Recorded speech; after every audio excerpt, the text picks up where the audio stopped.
Gym House Fitness be part of that process. Don't just dream it, go get it.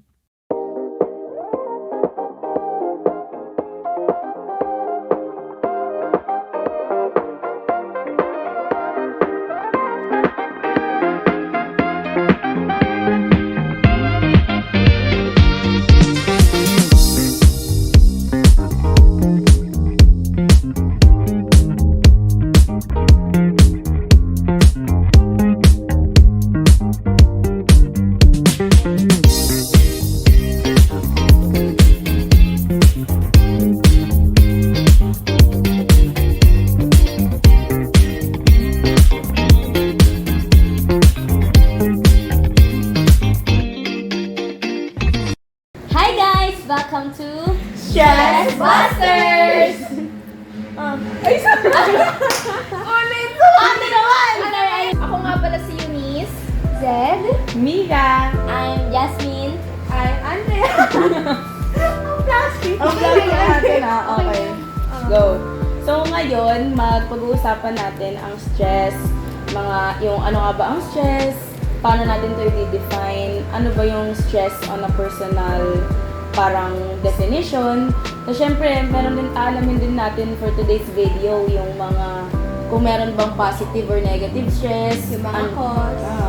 Tapos pwede din naman nating malaman din today kung ano nga ba yung, ano pa ba yung pwede nating malaman sa deal. Yung mga common stress na nararanasan natin ngayon as a high school student. Mga ganun. At saka syempre, yung effect na din ng stress. Kasi syempre, rampant ang stress ngayon. Especially tayo na students. So, magdadwell pa tayo din. Pero bago tayo mag-share ng mga personal experience, alamin muna natin kung ano yung definition ng stress. So, ano nga ba yung stress? So, meron bang makakapag-share dyan, guys? Go, Sedil. So para sa akin kasi, ang stress, it is a mental tension kung saan nag-worry ka or nagiging anxious ka sa isang bagay na yung cause niya is yung daily problems. Yung normal lang na nararanasan natin everyday life. So, ano ba? What do we want to know? Gusto niyo na bang malaman yung difference ng positive or negative stress? Or gusto niyo munang malaman kung ano yung mga nakakapag-define? So, meron tayong live viewers, guys. So, meron tayong mga questions. So, tignan natin kung ano yung mga questions nila so far. Now na na-define na ni Zed yung question. Ay, yung question tuloy. Ano ba yun? Stress. Yung stress. So, tignan natin sa ating So, live ayun. viewers. According kay Kat, 123, paano mo daw malalaman kung na-stress ka na sa isang bagay? So, ano, ako ba Paano niyo muna? ba nalaman? Ah, sige. So, nasistress na ako sa ibang bagay. Feeling ko kapag hindi na ako nakakapag-focus.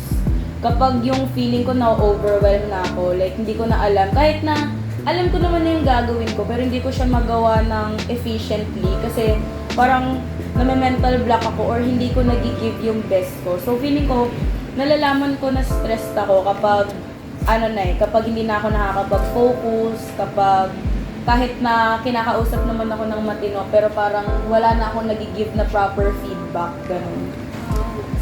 Ako naman, pag na-stress ako, feeling ko, hindi ako makatulog kasi iniisip ko lagi yung problema ko. Tapos, pag hindi ko nagawa siya agad, parang maiiyak na lang ako. Parang feeling ko, sobrang dami kong, ang daming pabigat na burden. Ang daming burden. isipin. Ganun, hindi ako makatulog.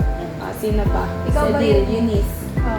Well, sa akin ang stress is sometimes yung kapag nararamdaman mo na yung magkakaibang aspect ng buhay mo, nagkakahalo-halo na sila.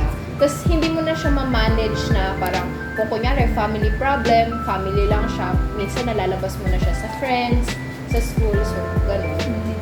Ikaw, Sedil, baka meron kong gusto i-share dyan. Later na. Sige. So, meron pa ba tayong live viewers na mga tinatanong dyan? And then, Wait. meron tanong si Anthony 2.0. So, sabi nila, meron daw positive at negative stress. Meron ka bang masishare na experience na ganitong klase ng stress? At paano daw ito madi-differentiate yung eustress at yung distress? Oh. Pag madi-differentiate mo siya, kasi pagka sinabing eustress, ito yung positive stress, then yung distress, yun yung negative. Kasi siya, stress is subjective. Kasi pwedeng yung stress na to, pwede siyang eustress sa'yo, Pero distress sa akin, like for example, sa academics, no? Pagka sa akin, pagka ang daming gagawin, I feel competitive. Ganun. Mas lalo akong namomotivate para mas galingan. Pero on other people, nagiging distress sila, na nakaka-overwhelm to the point na hindi ka na lang makakagawa sa sobrang stress mo. Ganun. So, ayun, meron pa ba kayong gustong i-share na experience nyo? Ay, hindi, ganito na lang. Ano ba? Ano yung mas nararanasan nyo? You stress or distress? Ako, for me, distress. Kasi, di ba, ngayon, sobrang dami ng mga gawain and parang natatambakan tayo. So, bilang students, nag-graduating din, parang prone tayo ngayon sa stress. Hindi lang naman tayo, like lahat na din.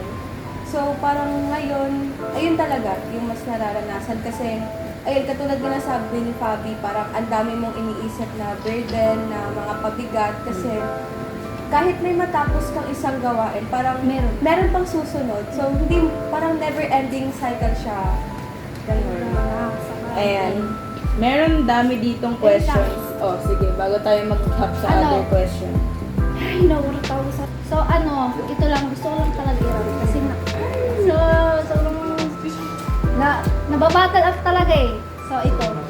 This past few months, yung start ng klase natin, sobrang efficient ko pag gumawa ng mga activities. Like, napapasa ko agad, na nagagawa ko siya ng maganda. Tapos, simula nung nagkasakit ako, doon na nagganda, gulo-gulo yung schedule. Tapos, sobrang, ewan ko, hindi ko alam kung bakit. Basta ngayon, this month or this week, ang bilis ko na mapagod to the point na Parang nade-drain ka na. pagpunta ko sa kama, maantok na agad ako. Tapos, Ay, wait. pagising ko, maiinis ako kasi sayang yung 6 hours. Pwede ko pa yun Oo, igawa ng- gamitan ng igawa ng Nakaka-guilty siya. Nakaka-guilty siya, to be honest. Oo. Hindi ko naiinis ako sa sarili ko kasi hindi na ako kasing efficient nung dati na nakakaya ko pa yung 2 hours na tulog araw-araw. Tapos ang bilis ko pa gumawa ng activities, parang walang problema. 2 hours lang ako mo? Araw-araw, sobrang normal nung sa akin. Pero ngayon, mga 6 hours na, sobrang naiinis ako Congrats sa sa 4 na sarili ko. oras. Oo, parang nakaka-guilty kasi talaga siya na parang minsan sa sobrang dami mong kailangan gawin, parang iniisip ko na, ba't ko pa kailangan matulog? Sana ginamit ko na lang para gumawa ng activity, di ba? Isa pa, kasi hindi lang naman pang-estudyantong responsibilities yung meron tayo. Meron din tayong mga family responsibilities, diba? At saka panganay ako, kailangan ko din asikasuhin yung mga kapatid ko, tsaka may mga gawain bakit. Yun lang, feel ko these days, sobrang walang kwenta ko na sa bahay. Kasi as in, wala na akong nagagawa. As in, wala. Nagluluto lang ako sa bahay, tapos nun, matutulog na. Ganun. Nakaka-guilty Kaya din parang siya. sobrang wala akong kwenta. Oh, para kasing, oo nga, nagtatribe ka academically, pero parang sa bahay naman, napapabayaan mo yung responsibilities mo. Nakakonsensya din pag Oo. hindi ka nakakatulong sa magulang. Oo, legit. Pero kahit na kasi sabihin nila na naiintindihan naman nilang pagod tayo, parang nakaka-guilty pa rin sa din. part. Kasi pagod din naman sila, pero nagagawa pa rin nila yung Di ba yun? Dagdag pa dyan pag kahit Fabi. stress ka, parang papagalitan ka pa na Oo. parang nagtataka pa sila na, bakit puro ka aral, Aral, wala oo. kang ginagawa sa bahay, parang kasalanan ko pa kasalanan ko pa nag-aral ako. Alam mo ba, sobrang ganyan din ako. Like, kasi, di ba, dami nating activities ngayon sa school na parang laging nasa school, halos, lagi nila ako sinasabihin na, diyan ka na kaya tumira sa school. Di ba? Ganun na nga yung Oo, nangyayari. parang ganun. So, parang ako naman, parang ginigib ko naman yung best ko. Parang tignan nyo din naman yung efforts ko, di ba? So, Parang ayun. gusto ko din tuloy mag-stop ng pag-aaral. Kaya sa ganyan. Kanina! Tapos isang taon ako mag-service sa bahay para lang pagpagaan yung loob nila. Oo. Tsaka kasi, mamaya na nakalimutan ko pala. O sige, yun, Liz, baka meron kang gustong i-share. sa mga Nakalimutan ko na ako yung tanong. O sige, ako na lang muna. Ano ba, yung pinaka nagkakos ng stress din siguro sa akin is yung yung pagiging parang kasi yung family situation namin medyo mahirap siya na parang si mama ang layo niya, tas siya lang kasi nagpapaaral sa akin. So, minsan din kasi, syempre, hindi may iwasan na mas, ang mahal kasi ng tuition natin. Legit. So parang ang hirap na parang si mama lang yung nagpapaaral sa akin. Nakaka-guilty din minsan na humingi din ng personal needs mo. Kahit minsan, alam mo yung parang gusto mong mang-gaslight na parang deserve ko to, na parang gusto kong gumala, ganito, pero parang nakakahiya. So, parang ayoko manghingi ng pera kasi parang nilalabas nila sa akin yung financial problems namin sa bahay. So parang nagigilty din akong humingi ng pera na parang kahit naman alam ko naman deserve ko, pinaghirapan ko naman, pero parang naiisip ko na wag na lang. Kasi parang sa iba na lang, doon na lang sa mas important. Kasi ang dami ding gastos sa school. So, Nagagastusin pa. so parang yung gastos na panggala or pangkain ko sa labas, doon na lang sa ambagan sa school, di ba? So parang nakaka-stress din siya kasi di mo alam pagiging estudyante, pagiging anak, tapos ina-manage mo pa yung expectations nila. Yung gano'n, isa din yung sa causes ng stress ko na parang low-key. Yung kahit hindi nila sabihin na nag-e-expect sila na honor student ka, pero deep inside, parang kapag mababa yung grades mo, ay, ba't ganyan? Yung parang kahit, Questionin, ganun. oo. Pero kahit sinasabi naman nila na basta mag-aral ka lang, dama mo na parang nag-e-expect sila na Siyempre. dapat honor student ka kasi porket nasanay sila sa ganun. Alam mo, sa akin, hindi naman nire-require, hindi naman nire-require ng magulang ko yung magkaroon ka ng 90 plus tapos nasa top ka. Pero feel ko kasi, dapat maging ganun ako. Kasi Oo. simula nung bata ako, talagang top student na ako. Nung ano lang talaga, grade 11 na stop. Kasi dun na, Nawalan ng sumabog na yung ano. mental health ko. Tapos kahit hindi naman nila sinasabi na mag-top ka, nagigilt ako ng sobra. Hindi ko nagawa, bakit? Ayun, nakakainis. So kayo, meron ba kayong share na nagkakos ng stress sa inyo, guys? Sige. Ayun, sa akin, isa sa nagkakos ng stress sa akin yung pagiging bunso ko. Kasi yung mga kapatid ko, So Ano sila? contrast ka dito kasi ito panganay. successful na kasi masasabi ko na successful na yung mga kapatid ko kasi nakapagtapos na ng pag-aaral. Oo. Tapos, may trabaho na. Tapos, lalo pa yung kuya ko, kaka-graduate niya lang.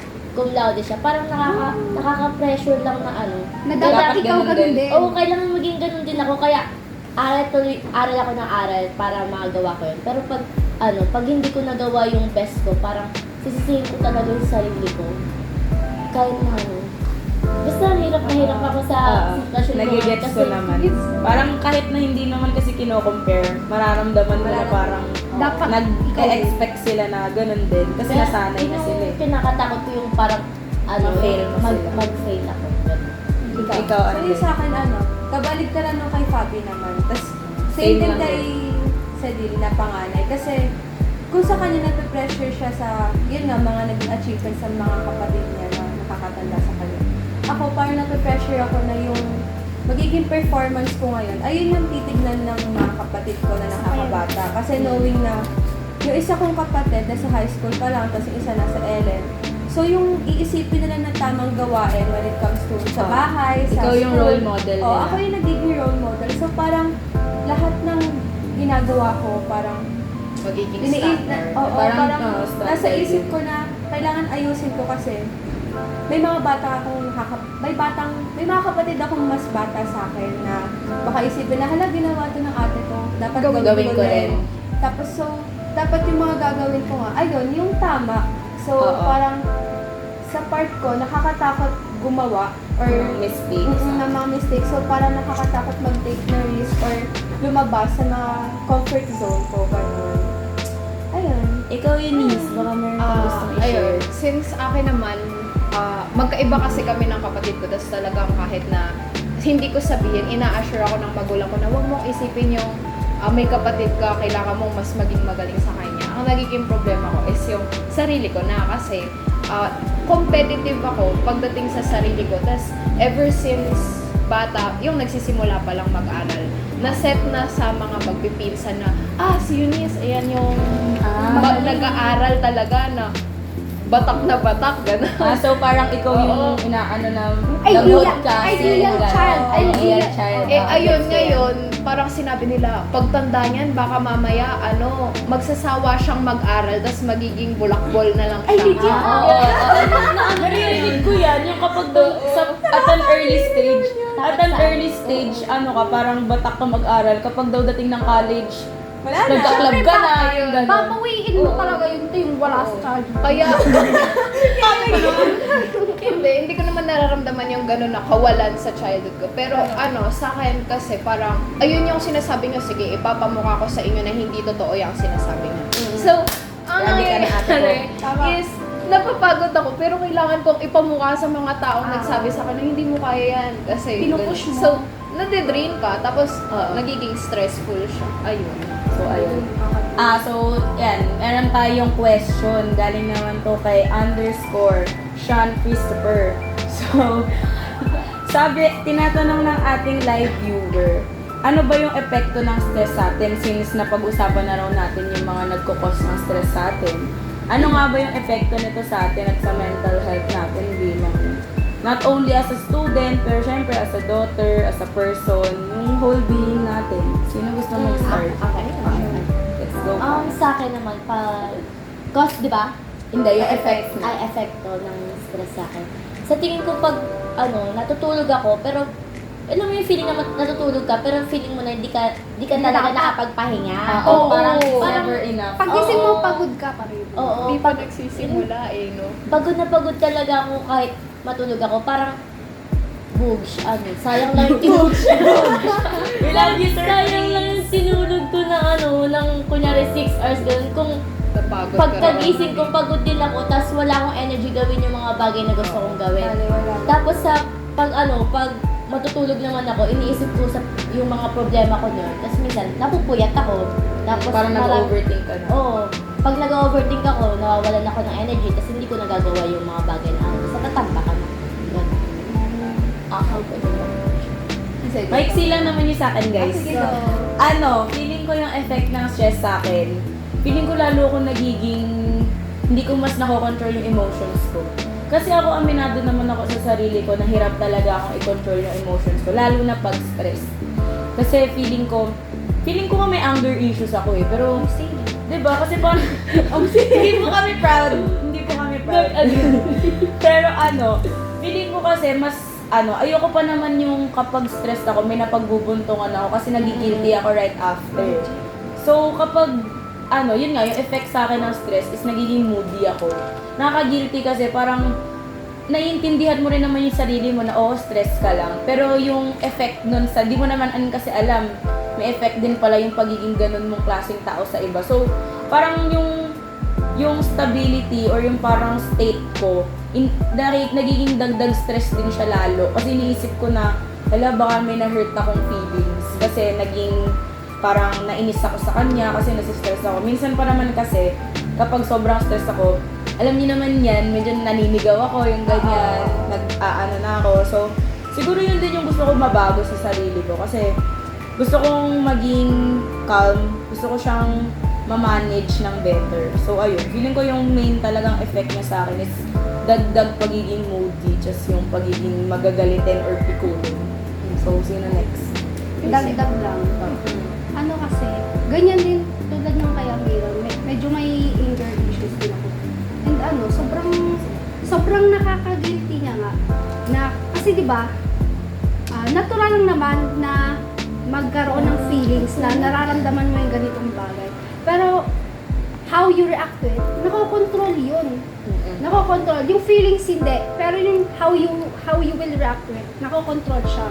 And sobrang nakaka-guilty kasi, alam mo yun, yung natapos na, after mong sumigaw, saka lang papasok sa isip mo na, dapat hindi pala. At dahil doon, sobrang pagka nagagalit ako, mas lalo akong nagse-self-loathe. Yun, nagiging, parang tingin ko sa sarili ko sobrang sama ko. Oo, gets ko yun. Sino pa? Andeng or Eunice? Ay, ako ba? Sige. Yung naman sa akin, effects ng stress is, lagi ako nawawala sa focus, especially sa class. Alam ni Amira yun. Oo, lutang moments yan. Lalo na kapag mag-drop ako ng subject. Like, for example, yung mga major sub, may kailangan ng Specialized computation, subject. yung mga specialized. Sandali. Ano? Ano? Ano ba yan? Tinigil na anong ganun? Ano tayo? Water break tayo mamaya. Sige. Sige, wait lang. Hindi kaya namin to. Hindi, tapusin lang namin yung... Hanggang sa warning signs, kasi interview yung next na nila. Para hindi kayo maano. Sige. Sige, Okay, go lang. ulit. Kaya pa naman namin siya, nag-i-enjoy kami Saan ako dito. nag-start? Dun sa specialized Tsaka subject. pwede Okay, naman magbilang tayo, mag-cut tayo. Pwede naman break habang nag-ano. Oo nga, okay lang. One. Kaya nyo kaming dala ng tubig, okay lang. Makatagal mo ito. 1, 2, 3. So, ayun, yung effects naman sa akin ng stress is nawawalan ako ng focus sa mga bagay-bagay, especially sa mga class. Yan, alam niya nila. Na for example, yung kapag mga specialized subject, di ba? Kailangan siya ng computation. Yung kahit ilang beses na inuulit ng teacher yung sinasabi nila sa harap, kahit pinapaulit ko sa mga katabi ko, sa likod ko, kay Eunice, Sinusar. Eunice, ano na? kahit tinatanong ko na sila, kahit pinapa-explain ko na sa kanila, parang may mga times na nahihirapan akong intindihin siya.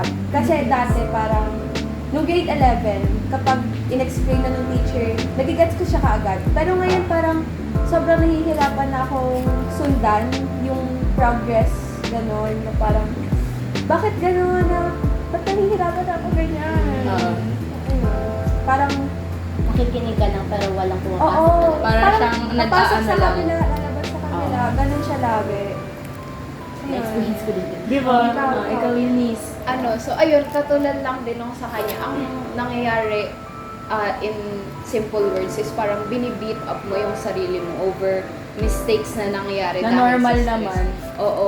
Parang ang nangyayari tuloy is, hala, bakit hindi ko to nagagawa? Tapos, ang nangyayari is, since na-stress ka na nga nung simula, Lalo tapos, mo pang mas stress ka. Kasi, yung sarili mo is parang, hala, dapat maintindihan ko to. Dapat alam ko kung anong nangyari sa akin. Lalo na nung, kasi nung pandemic, ako, into reading self-help books na parang, parang mapaganda ko yung sarili ko, ganito gagawin ko. So, parang nung time na yun, kunyari, nagkaroon ako ng problema, masistress ako din. Papasok lang ako ng banyo. Pagkalabas ko, ay, nasolve ko na yung problema ko. Alam ko na kung anong dapat kong Grabe. gawin. Kailangan ko yan. Ngayon, hindi na siya nangyayari na parang, hala, ilang araw na, ilang linggo na, ilang buwan na, hindi ko pa, yun pa rin yung problema ko. Feeling ko so na parang sa dun stuck ka ako. na-affect. So, ayun yung effect niya sa akin na parang, mas lalo ako, since mag-overthink ka, tapos iisipin mo yung sarili mo. Tapos, ang nangyayari pa is, i-blame mo minsan yung PMS. Yung kunyari, hindi dahil babae ako, normal lang. Yung parang feeling mo lang kaya ka ganun. May period lang kasi ako, pero kung ini-expect mo mawawala siya after period, pero wala. Ano pa rin talaga. Talagang Parang ganun hindi ka. ko siya ma-blame. Walang excuse. Oo, yun, yung ganun lang. So, ayun yung nagiging effect niya sa akin. So, ayun. Ano naman, so, ayan, may mga live viewers tayo. Pa-check nga dyan kung ano yung mga tanong pa. So, ayan, may tanong dito si Shaira kung sa mga nabanggit yung stress, sa mga nabanggit yung cause, effects, paano niya naman siya kino-cope up? Ganun. Yan yung mga coping mechanisms mo. Parang Sa wala pa stress ako mo. maisip. Sino ba gusto Sige, mag-start? sige. O go, sige.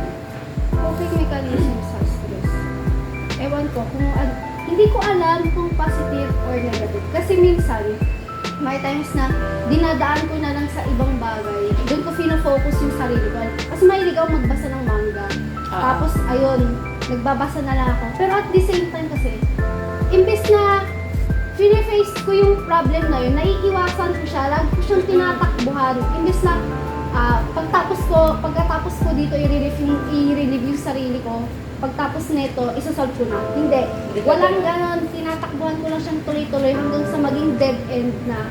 Tapos, wala ka na ng akong choice choice. kundi harapin yung problem. Oo. Okay. Ako. Oh, sige, Sa go. akin naman, para sa akin, ginagawa kong pahinga yung pag-spend ko ng time sa mga kaibigan ko. Parang, Nabash kami kasi kaibigan mo kami.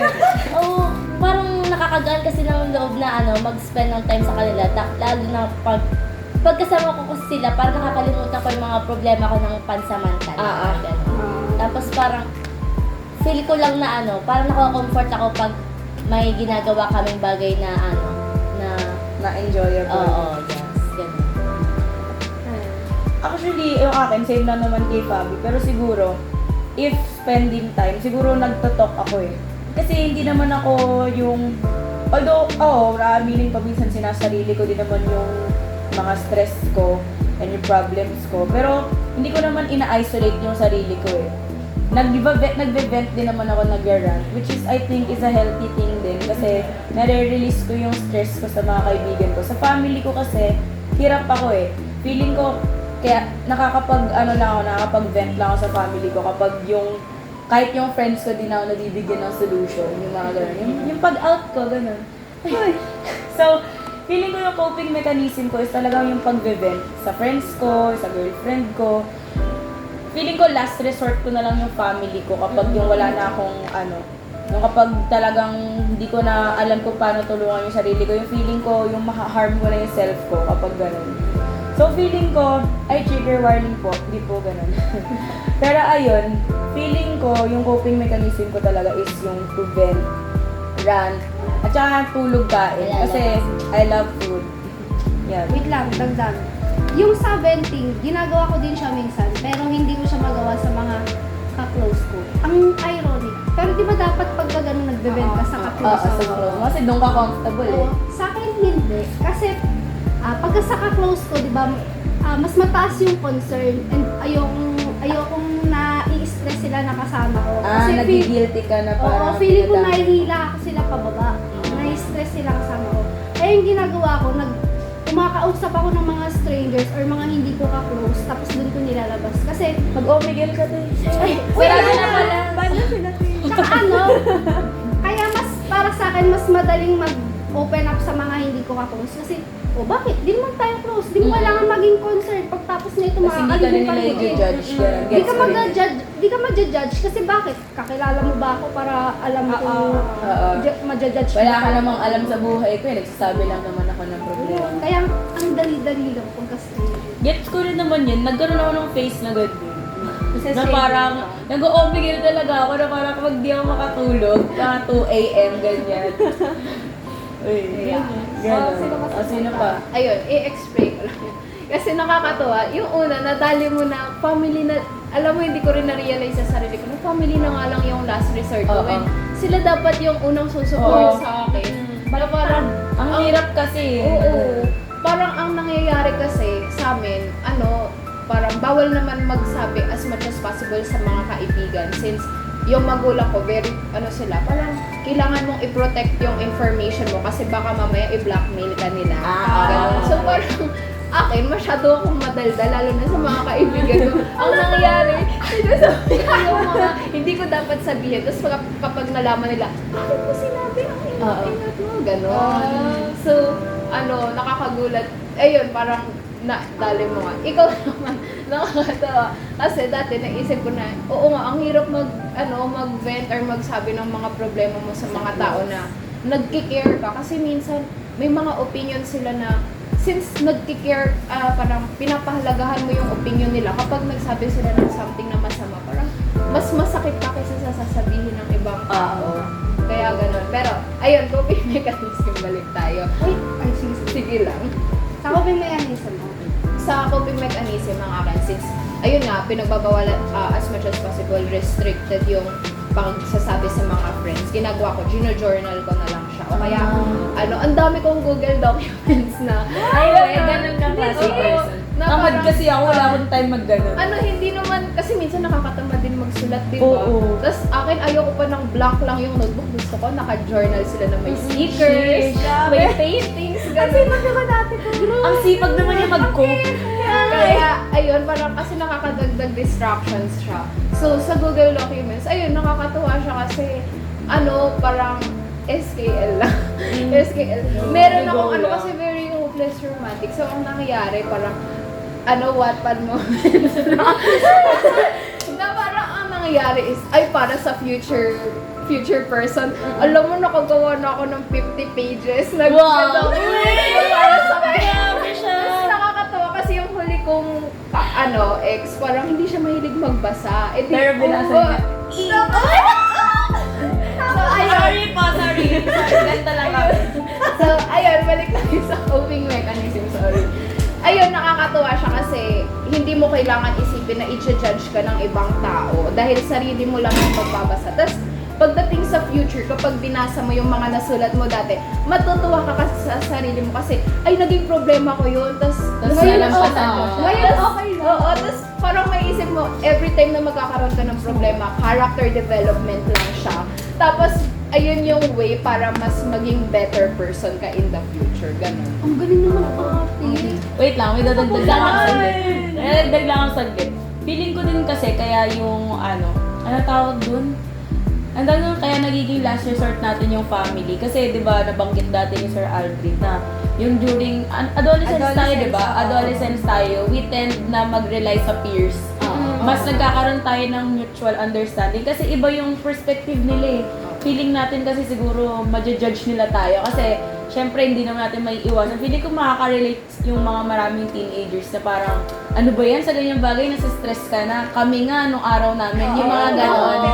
Kaya na-compare. Kaya parang di mo talaga maiiwasan na parang, ay, wag na lang magsabi. Tsaka na lang. At saka iba talaga yung opinion ng mga matatanda ngayon kaysa sa mga Mahirap kasing i-integrate yung mindset natin sa mindset nila.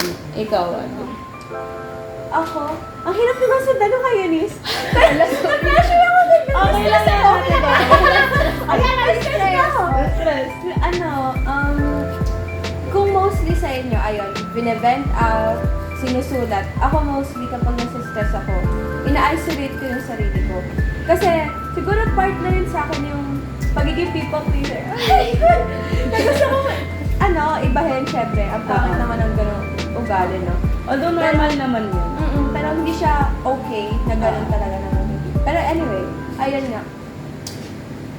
Lagi ako nagsa-self-isolate kasi parang iniisip ko na baka kapag shinare ko siya sa iba, mas dumagdag nga. Ayun, katulad ng Parang sabi ko burden kanina na nakaka-guilty siya sa part ko na baka dumagdag pa ako sa problema nila, na baka yung problema ko, problemahin din nila, na imbes na sa akin na lang.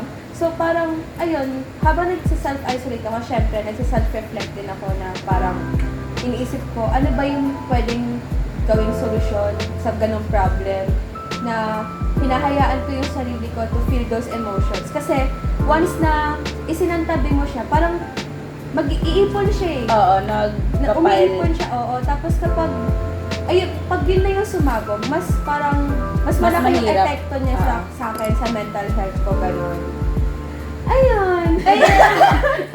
Ayan, idadagdag pa ako. Go. Yung sa venting na, di ba nga, mas na-open up ko siya sa mga strangers. At pagka wala na akong choice, mas pinipili ko na lang mag-isolate. Tapos merong isang person na mas importante pa, sobrang importante niya, mas importante pa siya sa family ko, honestly, and mas importante pa rin siya Feeling ko yung kesa jowa sa mo na sarili ko. Wala akong jowa, Sarili, assume. Tapos sobrang bigat din kasi ng problem niya, kaya iniisip ko, siguro wag ko na lang i-share. And dahil dun din sa point na yun, dahil hindi ko maayos yung sarili ko, pag nagve-vent up siya, ay pag nagra-run siya, hindi ko rin siya ma-comfort kasi yung sarili ko hindi ko rin maayos. Parang ang hypocrite naman kapag Ang hirap. same, lalo na pag same kayo ng problem, na parang bakit sa kanya na-a-advise mo yun, tapos sa'yo di mo man lang ma-apply. Oo. Ayun nga, lalo na yung sobrang lala kasi nung problema niya. Kayo Ito, naman ang mga ate ko. trigger warning, may nangyayaring domestic violence. So feeling ko dapat hindi ko na ino-open up yung sa akin. And sabay na lang namin problemahin yung problema niya, wag ko na isama yung Parang nakaka-guilty din talaga. Oo. Pero dahil doon, hindi ko siya ma-comfort. Tapos feeling niya tuloy, iniiwasan ko siya. Ganun. Tapos alam mo ba, sobrang lala ko talaga, nagigilty ako hanggang ngayon. Umabot sa time na hindi ko siya minessage ng 2 months. Ganun ko sinelf-isolate yung sarili ko. So, ayun. Kasi yung pag-self-isolate naman, pwede siyang good thing or bad Bad thing. thing. Ganun siya. Meron naman kasi talagang like limit. Kasi normal naman mag-self-isolate, pero hindi, pangit kasi yung word na self-isolate eh. So, maganda siguro siyang pakinggan as parang, Me time. ate ko naman. Grabe naman ang mga motor na to. Pwede siyang sabihin na me time. Na parang, syempre, nakaka-drain din naman kapag puro ka with other people, di ba? So, syempre, mas kailangan mo din yung sarili. So, ayan, going back, meron dito, sino ba nagtanong nito? Let's check sa mga ayan. Ayan, tanong ni _Kea Bringas. So, ano daw ba yung mga warning signs na sa tingin nyo, like, ano ba yung mga warning signs ng stress na na-experience nyo na rin or nakita nyo sa ibang tao, na feeling nyo stress na kayo kapag may warning signs na parang premonition na parang, hala, eto na to. Parang gano'n. Ito. Sobrang common and lagi siyang nakikita pero it is seen as normal. Yung kulang ka sa tulog. Kasi legit, nakakahina siya ng resistensya. Alam ko, pero ginagawa. Huwag mong gawin ate ko, magbago ka na. Pero kasi di ba, ang hirap din kasi kung hahayaan mo na lang siya tapos itutulog mo na lang. Pero ano siya, warning signs na talaga yun. Yung pagka hindi ka na nakakatulog talaga. Like yun, stress ka na. Ano pa sa'yo? Ako, sige. Ano ba? Sige. Siguro yung warning signs ko nga, feeling ko ako, lagi kasi itong binabanggit sa akin like, evident kasi sa mukha ko kapag, like parang ganito na ako. Alam mo yun, halata sa mukha ko na stressed ako. So, si Sir Prince. ate ko. Sige, tatay ko na siya. Stress kaming badi. Yun na. Sa ayan, going back, feeling ko, yun yung pinaka-warning sign sa akin na parang evident siya physically. Yun, physically siya mapapansin sa akin yung facial expression ko, yung pagiging moody ko, yung konting, Amira, ano ba kasi yan? Yung parang gano'n, yung parang nagsasnap na ako agad. Yun yung pinaka-warning sign ko na parang, like, shit, na ako, stress na ako kasi parang dali ko na magalit, pikon na ako sa lahat ng bagay, na-overwhelm na ako. So, ayun. Ikaw, kayo. Or yun is, ayun, sige, para habang nag-iisip sila. Isa pa is yung kapag nawawalan ka na ng interest na gawin yung mga bagay na normally naman ginagawa mo. Kunyari, yung manonood ka ng, kunyari, Netflix, ganon.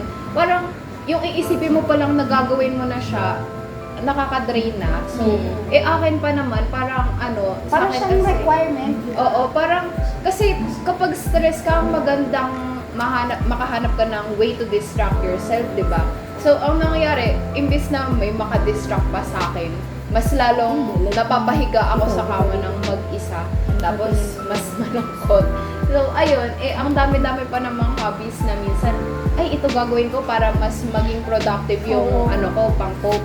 Then, hindi pa siya magagawa kasi, yung nawawalan ka ng interest. Parang siyang requirement na gagawin mo to para hindi ka ma-stress. Pero pag nagawa mo lang, ganun. Sa akin, yung na-experience ko, yung parang iniiyakan ko na yung mga nangyayari sa akin. Lang yung nakaraang Signs na ng stress yan ate. Nung nakaraang grading, iyak lang ako ng iyak habang ginagawa ko yung activity ko sa mga subject natin. Tapos nung tumawag ate ko, hindi ko na lang pinansin. Tapos umiyak na lang ako ng umiiyak. Yun yung sa akin, pag iniiyakan ko na yung bagay. Overwhelmed tapos na kasi. Parang na-overstimulate ka. Feeling ko na di ko na talaga to kaya. Tigilan yun na yung pagbibigay sa akin ng parang ganun. Naiyak ko lang. Ayun. Parang shout-out. May mic. Ano ba yan? Solo may mic kami, hati kami. Pinakuha ni Fabi yan ginaganon. Sorry. Sayang.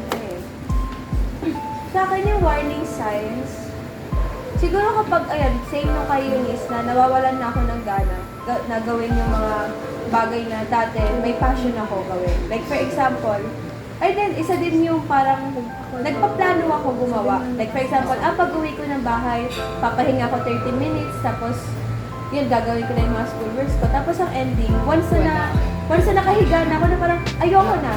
Gusto ko na lang matulog. Yung gano'n, na parang, kahit alam mo sa sarili mo magigilty ka, parang iiwas mo na lang din na, ayoko na, gano'n. Sarili ko. Tapos, isa din yung parang, sa ibang tao naman na malalaman ko na kapag stress na sila. Ayun, parang kay Amira na kapag tinawag mo siya, nakataas na yung tono, irita na. So parang kapag nakaka-encounter ako ng ganong tao, ako na yung didistansya na para imbis na mas dumagdag pa ako sa stress nila, lalayo na lang muna ako para ma-process nila yung emotions nila na mas maayos, gano'n. Ayun. So, eto, may nabasa ako dito sa comments na Ayan, according to Cortez_Edwin. Ayan. So, sinabi niya dito na isa din daw na napapansin niya, well, hindi lang sa kanya daw, kundi sa ibang tao, napapansin daw niya na meron ng signs of stress sa isang tao kapag daw, ano to? Kapag daw nahihirapan ng kumain, yung parang, na-encounter niyo rin ba yan? Ayan. Oo, ako. Nawawalan ng gana. Oo. Kanina lang to kasi may gagawin pa kaming Comics. comics tuloy. Shout out, ma'am. May gagawin pa kasi kaming comics kanina. Paggising ko, parang gusto ko nang gumawa agad ng comics tapos wala na. Sobrang tinatamad na ako kumain. Pero nung sinabi ako ng mama ko na hindi pwede kumain ka, minadali ko siya pero hindi ako nabusog. Kasi yung nasa isip mo, may gagawin ka pa. So, hindi mo na-enjoy yung pagkain mo. Ay, oo. Ay, tas alam mo kanina, meron pa isa, umaga-umaga. Galing din yan dun sa nagsabi eating, yung nagkakaroon ka ng walang interest. Alam mo, feeling ko stress yung taong yun. Kasi gising gumawa ng comics habang Christmas party, hindi talaga kumain. Tapos, pagdating natin dito, hindi din kumain. So, shout out sa'yo, kumain ka. Sa'yo at Cortez_Edwin. Kumain ka! He needs to be seen kasi alam mo, nalaman ko 3 consecutive days hindi siya natulog na Grabe! Ano ba yan? Kaya isa rin po dito, Epitome bumagsak sa of oras stress. lagi ang tulog. Bumagsak na lang ang ulo niya sa desk niya tapos pagising niya may mga papel, may computer. Ayan, wait lang. Ito pa. Galing naman kay At Durias. So, sabi niya daw, nakakaranas daw siya ng yung signs daw ng stress para sa kanya. Nakakaranas din siya ng physical symptoms tulad ng headache, yung parang stomach pain, yung parang, actually ako, ko yan Kasi, kilala ko to at ito di ba? Sa FEU Roosevelt. Varsity yan Shoutout sa'yo, Sir Jacob. Bias kita sa basketball. Okay. Pakita mo naman, dakdak ka naman dyan. Ayan, so ayun. Feeling ko kasi, nararanasan ko rin siya, yung mga signs na gano'n. Alam niyo yung feeling na parang kahit busog kumain ka, parang ang empty ng stomach mo. Yung parang gano'n. Tapos kapag, di ba, kagabi, alam ko ni Fabi, na parang alas 5 na ako natulog. Tapos habang nagkukulay ako ng comics namin, parang nasusuka na ako. Yung parang kahit natulog ako, actually nakatulog ako kaya ako inabot ng 5. Mga 11, nakatulog ako hanggang 2. Tapos nagising ako ng 2:30. Sabi ko, kailangan akong tapusin to kasi ayoko may gawin during Christmas party. So ginawa ko siya hanggang 5. Yung alam niyo, kahit nagko-color ako, kahit full feeling naman siya kasi patapos na. Sobrang sakit na ng ulo ko, nasusuka na ako. Pero parang, tapos after, hindi man lang ako na-excite na tapos na siya. Parang ginanon ko na lang siya sa tabi, tapos natulog agad ako.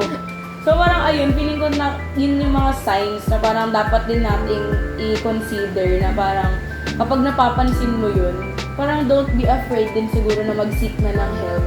Lalo na kung sa tingin mo di mo na kaya. Kasi ayan, shoutout pala sa mga taong hinahandle lagi yung mga problema mag-isa. Huwag niyong handlein yan mag-isa. Huwag kayong matakot na mag-seek ng help kasi no man is an island, guys. Pag binattle up niyo yung mga emotions yung magiging kasing unhinged niyo. Ate, explain unhinged. Yung Sorry! yan. Basta yung parang, wag kayong matakot na mag-seek ng help. Kasi, wag niyong isipin na burden kayo. Kasi mas madabas na burden niyo din na may sarili niyo na parang, di ba? Pero syempre, pag mag-open ka or mag-vent ka sa isang Consider tao, mo make sure rin. na okay din sila, Oo. na wala silang pinoproblema. Ayan, actually, tip, ano ba pwede natin matag? Tip ba? Or Tip number 1. advice? Advice number 1.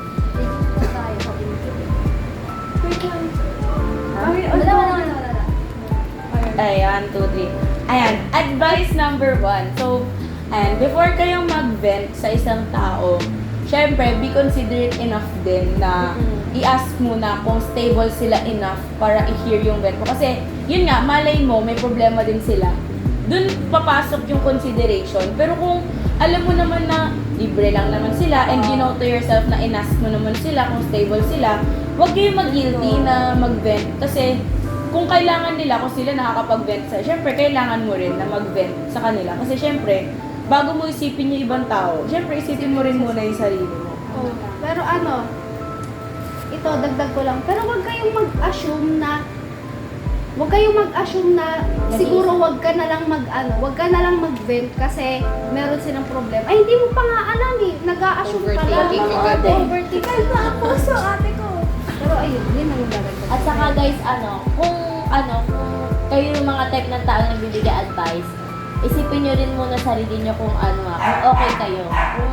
Kung hindi kayo okay, please lang, mag-seek muna kayo ng help din sa ibang tao.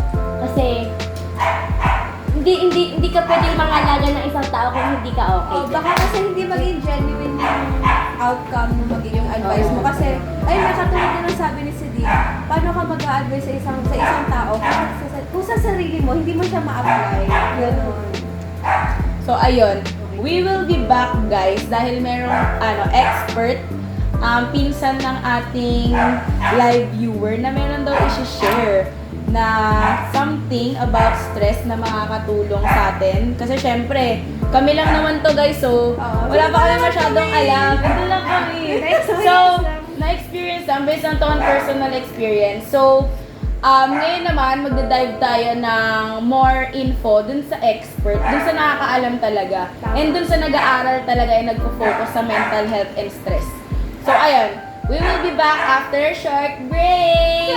Once again, we are the Stress Busters! My definition about stress is that it is a self-made dilemma. I can say that it is dilemma because I cannot regard stress as a problem. Problem if there is a solution. Pero pag tinignan natin yung stress, it is self-inflicted. Kaya hindi siya pwedeng maging problema dahil ikaw yung gumagawa ng problema mo kapag ka nagkaroon ka ng stress. Stress can cause you sufferings, pero pag tinignan mo siya na mas malalim, you are suffering over things that you are in control with. Dahil ikaw lang naman yung pwedeng makagawa ng paraan paano mo ito maiiwasan. Ikaw rin yung pwedeng gumawa ng mga reasons kung paano mo malalampasan kung ano man yung dealings na meron ka. So, for me, stress is self-made. Ikaw lang yung gumawa nito. Hindi mo ito pwedeng hingan ng anumang solution para sa iba. Dahil ikaw mismo yung may kakayahan para i-deal kung ano man yung mga pinagdadaanan mo sa iyong buhay. What are the causes of your stress? I think major of it is having a positive mindset, believing that everything happens for a reason. Experiences may sometimes painful, but later on you will understand that those experiences will only lead you to a more balanced and better life. Kaya nga sa inyong buhay as leaders or as students, sometimes you need to deal with your classmates who are difficult to manage. Akala mo napakahirap mo ng pinagdadaanan mo, but you are only introducing to different personalities to make you well-rounded and be a better version of a true leader. Kaya if it will happen again that you will meet those kind of persons, masasabi mo na lang sa sarili mo na alam ko na kung paano makapag-deal with that kind of person and I know how to lead them because I've done through it. For the main cause of distress, in contrast of eustress, I think is the inability of a person to create self-direction or for him or her the development of sound decision over things that matters most. May mga tao paano na hindi nila alam kung alin ba yung mga bagay na magde-devote siya ng more attention and ano naman yung mga bagay which should be discarded, including emotions. Minsan makikita mo na yung situation is very disgusting sa part ng tao na hindi niya alam kung paano na niya i-manage yung kanyang emotions. But then pag tinignan mo lang ay ito ay isang bagay na pwede naman na palipasin na lang. Ito ay hindi isang bagay na kailangan maging big deal at maging dahilan na to keep moving or maging dahilan para makita mo na wala nang direksyon yung buhay mo. So, ang tingin ko, nagkakaroon ng distress ng tao dahil hindi niya alam yung direksyon na dapat niyang puntahan. Hindi rin siya makapagdesisyon. Ano ba yung mga bagay na importante talaga?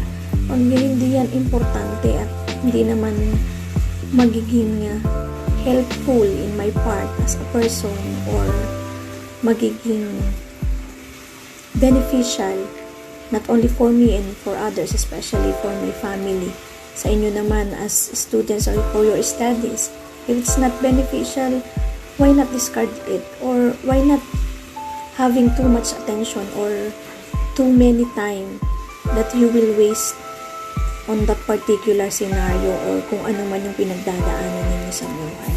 So, distress is happening because the person don't have the ability to set the targets or to have their self-direction. Based on my own observation, I think misconception about stress is really happening now. I can say that this word is being over-exaggerated in the definition. The teenagers like you or the students like you are over-inclined to its meaning created in social media. Ang pagtingin is the person is stressed, that is why tempted to do the wrong things or not able to garner positive results to an output na parang laging isinisisi na lang dun sa word na distress na kaya ganun lang yung nagawa ko kasi I am under stress. Kaya nakagawa ako ng ganun kasi stress na stress ako during that time. But then, if you will look at it, baka naman na-over-exaggerate lang yung definition. Baka naman yung stress is just a simple term na kailangan lang ay gawin natin part of our life. That stress means you are undergoing heavy loads or you are having burden in your part. But you can regard it as things need to be overcome. Especially if it entails sacrifices. Sana doon na lang natin tingnan yun na kung may doon kang pinagdadaanan, mabigat man yan, mahirap man para sa'yo na dalhin, matingnan natin siya na gagawin ko to because I need to sacrifice things. Na pag tinignan mo naman yung word na sacrifice, from the word itself, sacre, it means you are doing sacred things. Kaya kung doon natin siguro tinignan at hindi tayo magkakaroon ng misconception na normal lang yung makagawa ka ng hindi tama dahil stress ka, pero we will turn it into positive definition na stress is part of life. Na kung ma-stress ka, gawin mo yung kaya mong gawin. If it will entail sacrifices, so be it. Dahil kung nagsasakripisyo ka, yung pwedeng makita natin doon is that you have the opportunity to do the sacred things. Kaya sa akin, ang nagiging misconception sa stress is the meaning being inculcated in it.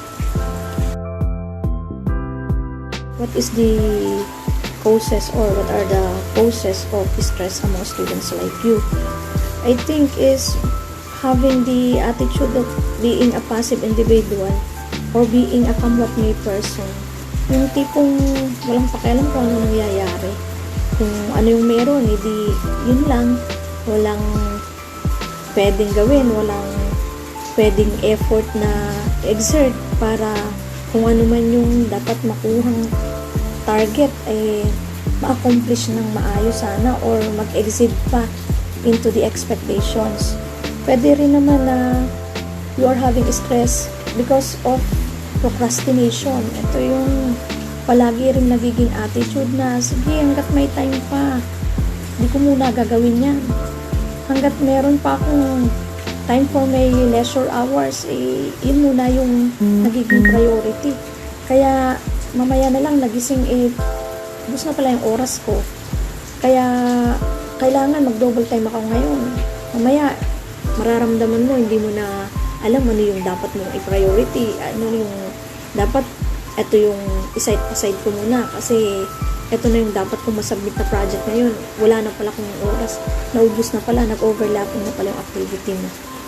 Pwede rin naman na bakit nagkaka-stress kayo, di merong mga bagay kasi na dapat magawa nyo, pero hindi nyo naman na-i-apply yung proper scheme or the processes or pwedeng walang sistema kung paano nyo siya gagawin. Na tipong, sige basta makagawa, sige, basta kung ano yung magagawa na lang natin ngayon, huwag na lang natin pag-isipan kung ano yung pwede pa natin maging way para mapaganda natin or mas maging efficient tayo do sa target output na dapat nating ma-accomplish for say a certain project or what. Kaya nangyayari dyan, mai-stress na kayo, hindi na normal yung nagiging feeling mo dahil alam mo na yung dapat mong gawin hindi mo siya nagawa ng maayos.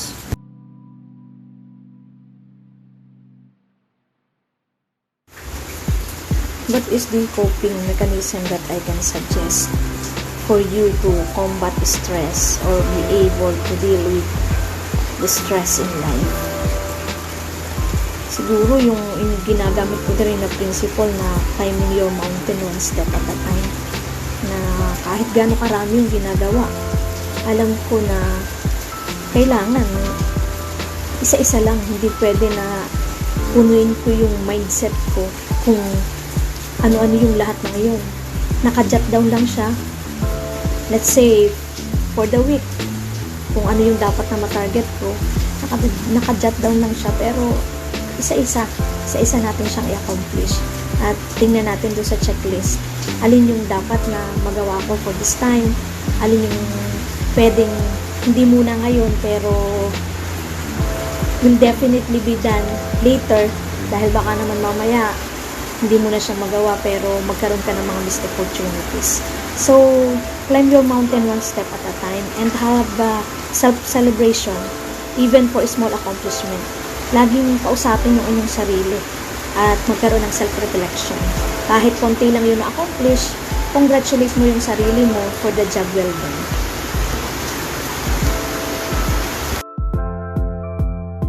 If you are experiencing stress, my suggestions on how you are able to manage it are the following.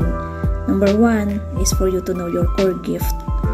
Spend time to know what are your strengths and what are your weaknesses.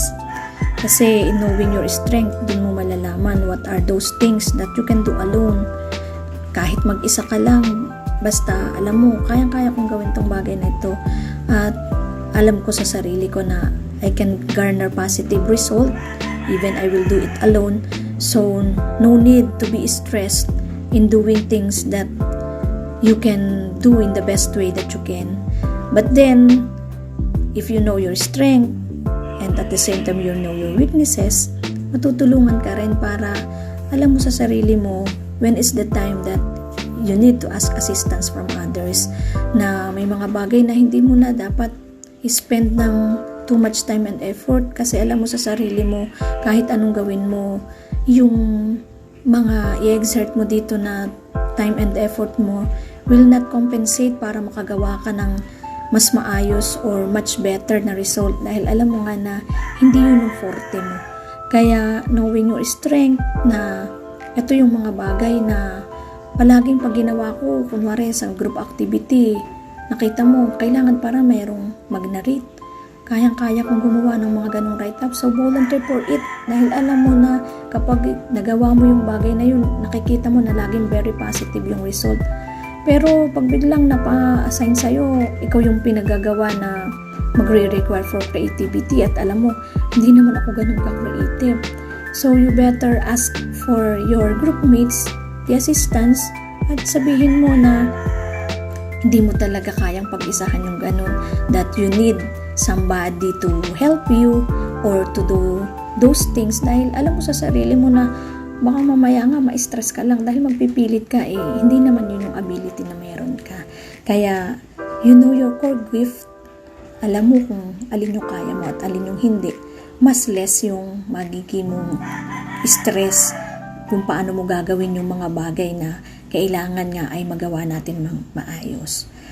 After knowing your core gift, it is important now to know your core group. Alam mo naman na hindi mo kayang pag-isahan ang lahat ng bagay, kaya you need to invest in a relationship. At dapat maging matalino ka kung kanino ka mag-i-invest ng relationship, to what particular group.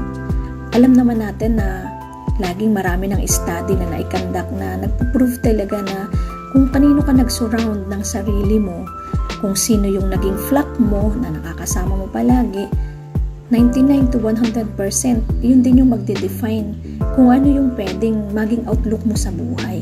Kaya, it's better for us to be surrounded by those people na alam mo na they are the somebody whom you can turn to.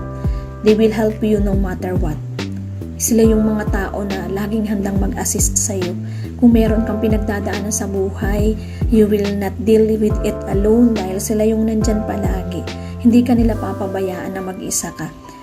Minsan nga, even if it entails hardship in their part, go pa rin sila dahil alam nila na hindi ka nila kayang tiisin. Ikaw yung tao na hindi nila papabayaang makita na in that particular situation na alam nila na kailangan ay meron kang makasama. Kaya, know your core gift, at the same time, know your core group. Para anuman yung maging dealings in life natin ay kayang-kaya nating i-handle. And lastly, for my suggestion is to practice the principle of not to time management but management of time. Sa akin, siguro tayo medyo malayo yung age gap. Dati akala ko, pag napapractice mo yung time management, napaka-efficient person mo na lahat ng bagay magagawa mo, lahat ng kailangan target accomplishment na ipapractice mo. Pero later on, na-realize ko, hindi pala siya healthy and hindi siya practical na i-apply. What is more practical is the management of time. Kasi pag dun sa time management ka palagi, you will put all things together at once. Ano ba yung dapat ko ma-accomplish? Ano ba yung hindi ko pa nagagawa? Makikita mo, bombarded ka na kung ano ng mga iniisip. Pero, if you are able to manage your time, syempre, you are the manager. Ikaw yung magmamanage ng oras mo. At alam mo na kahit di ka mag-apply ng multitasking, what you need to apply is prioritizing. Hindi pwedeng lahat-lahat gagawin mo at the same time. Ang kailangan lang, i-prioritize mo. At yan yung ngayon na pinapractice ko na nakikita kong very effective in management. You make the to-do list. Laging may nakasulat ano yung dapat na target ko for this week. At alin yung pwedeng target ko for this month. Kaya kung ano lang yung dapat na ma-priority, dun lang ako magpa-focus. At makikita mo, mas magagarner mo yung positive result at mas maganda yung nagiging output. So, no to time management, but management of your time. To sum up my advice on stress management is my encouragement for all of us to always enhance our spiritual intelligence. I do believe that spiritual intelligence is the most highest intelligence we could have or we could possess. It is our ability to learn to put meaning to life and to look for reasons and dig deeper understanding and value toward any occurrences in our life. Ito yung nagiging kakayahan natin na anuman yung buhay na pagdaanan natin, kaya nating tanggapin at kaya nating malampasan. Ito yung mga nangyayari sa atin, even painful, kaya nating makita what is the reason behind it. Alam natin na if not for now, meron dadating na time na malalaman natin ito pala yung dahilan bakit naranasan natin ang mga bagay na ganito. Kaya nga, kapag yung mga nangyayari are not favorable for us, lagi lang nating tatandaan at sabihin natin sa ating sarili, this too shall pass. Lilipas din. Dadating din yung time na masasabi natin sa ating sarili na nalampasan na pala natin. That we are able to garner those stressful moments at kaya nating maging grateful at magpasalamat na nalampasan natin ang mga bagay na ito.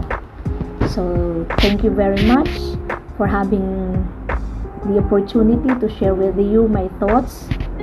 Sana ay medyo nakapag-contribute ako to your, if it is your project or what, sana ay meron tayong mga takeaways, nakuha, at sana ay naging acceptable sa inyo yung mga na-share kong mga insights. Pagpapasensyahan nyo na rin yung naging way of sharing ko because I am located at Quezon Province So siguro mapapansin nyo na medyo may accent yung aking way ng delivery o ng pagsasalita. Hindi ko lang kasi matanggihan si Yvonne at ako ay kanyang ninang at yan ay hindi sa akin namamas ko. Kaya siguro ay ito lang yung pwede kong ma-share sa kanya or sa inyo if it is a group activity at sana ay makatulong sa inyong lahat. Thank you very much. So hey guys, welcome back to Stress Busters! So ngayon, we're back after naming magpahinga at kumain ng snacks na sponsored by our next special guest. Dahil baka isipin nyo naman, medyo biased kami sa sarili naming stress. Mag-i-invite kami ng other people para makarinig din naman tayo ng iba't ibang opinion. So please, welcome Rafi and Shaira! So exit na po itong dalawa. Goodbye guys! Bye-bye, guys. Bye guys! Ayan, let's go. Let's get it. Okay. So ngayon, since ang huli nating napag-usapan ay yung mga coping mechanism. So syempre, ituloy muna natin doon. I-ask muna natin sila bago tayo mag-go sa ating next topic, which is yung tips. Kasi syempre, di ba, kung meron tayong causes and effects of stress, syempre bibigay din tayo ng tips. So, balik muna tayo sa coping mechanism. So, ano ba ang coping mechanism nyo sa stress nyo? Ay, wait! Bakit ba ako coping mechanism agad? Dapat muna, alamin muna natin yung nagkakos sa kanila ng stress and yung effect ng stress sa kanila. So, sino ang gustong mauna sa ating special guest? So I guess I'll go first. So, ang nagkakasa akin mostly ng stress is, of course, schoolworks. And of course, yung lalo na kapag may malapit na deadline. And ang hirap lang na ganun, parang somewhat nagkahabol ka na, alam mo yun, parang ang hirap niya na may hinahabol kang oras and then there's at least 25% na nagagawa mo doon. And most of the time, dahil nga lesser yung pag-work mo, mas more on thinking ka kasi more on overthinking kasi mga bagay. And ganun ako na type na tao. So, ayun yung nagkakos sa akin mostly ng stress. And another is yung kapag natututo ko ng bagong choreography, since I'm a dancer, so learning a new choreography stresses me out kasi minsan hindi ko mag-gets kung paano hindi ginagawa yung step na yun. And as well as yung musicality din, yung pag once na pinatugtog ko yung music, ayun, nabibigla yung katawan ko, hindi ko nasasabayan yung music. So, that's mostly what causes my stress. So, ano yung, so since we've talked about the cause of your stress, paano naman yung effect nito sa'yo? Like, how does your stress affect you, your mental health, and your overall being? So, it affects me in my overall as a whole, actually. Is, siguro nag-overthink ako. This is what I've told you before. Tapos, yung isa pa na, ayun, more on thinking, less gawa. So, ang nangyayari, nagpapanik ako. So, ano dito yung nagpapanik ako? Kahit na wala naman dapat kapanik. Na imbis na gumawa ka, ganun, nagpapanik ka lang, puro ka lang isip na, ano na gagawin ko? Ganun. So, bago tayo mag-proceed kay Mr. Rafi, ayan, excited na yata siya sa questions natin. Hindi na po siya Di ba? So, ano naman yung coping mechanism mo na baka pwede ding mai-advise sa ating mga dancers out there? Or, kahit hindi naman sa dancers, kahit sa sarili mo lang, ano yung coping mechanism na ginagawa mo to help sa stress mo? Ikaw, ako ba? Oo, ikaw pa rin. Yes. I'm so sorry. It's okay. Cut nyo talaga. Oh my God. So, the tip that I'm going to, to tell you guys is first, wag magpapanik, literal. Kasi, natututo ka pa lang, there's no rush in things when you're learning.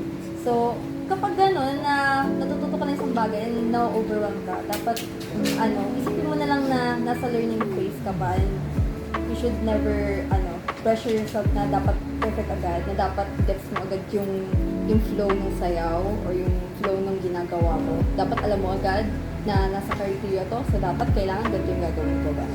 So, learn to to take your time slow. So, paano ka nag-cope? Like, bukod din, ganun mo ba ina-apply? Paano ka nag-cope? Not just as a dancer, pero yung pinaka-stress mo. Paano ka nag-cope? Nagko-cope ako by una, nagsistress eating muna. Ayan. Ayan. So, I eat. Tapos doon, pag busog na ako, doon ko na pa-process yung kailangan kong gawin. So, imbis na mag-panic ako, and yun nga, dahil nga kulang ako sa kain siguro. So, kakain muna ako. And then, I take breaks. Like, literally. Parang relax with Oh, food. relax with food talaga. Pero don't overeat, guys. Huwag tayo magbi-binge eat. Eat kayo on time. So, next naman, Rafi. Oo, happy.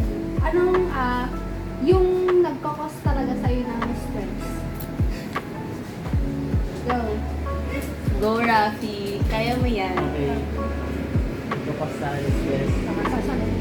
Sorry Kasi stress po siya, mga live viewers. Ngayon parang nai-stress na ako dahil sa mga tao nasa harap ko. Ay, ano ba? Cellphone lang yan sila.